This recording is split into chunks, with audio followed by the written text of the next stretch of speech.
A la nostra vida observem i experimentem canvis constantment. La ciència estudia els canvis, els que anomena fenòmens, i intenta trobar-ne les causes i regularitats.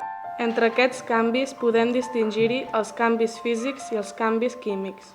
Es consideren canvis físics aquells que no alteren la naturalesa de les substàncies implicades.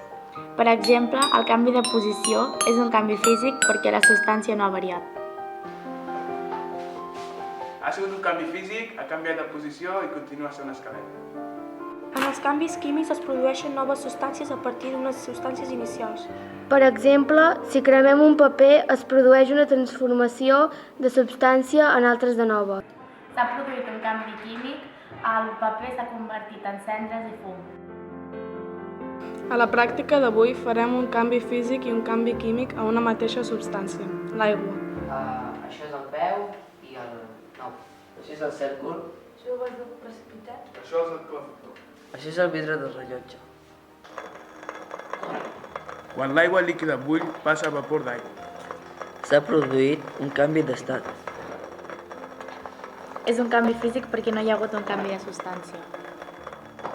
Després hem condensat el vapor d'aigua al vidre de rellotge.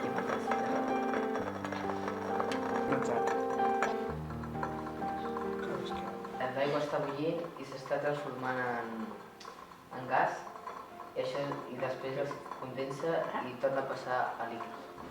Tenim un got de plàstic on hem posat dos xinxetes per on passarà el corrent elèctric. Ara fem un canvi químic i transformem l'aigua en una altra substància.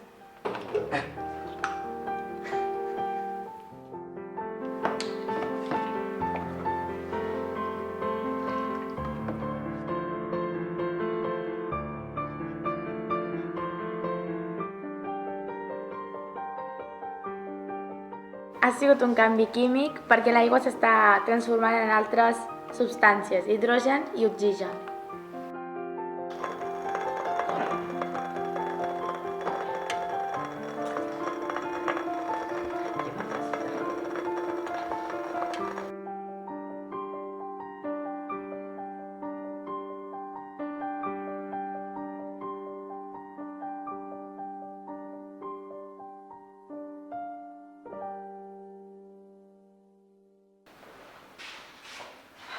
Ha sigut un canvi físic, s'ha canviat de posició i...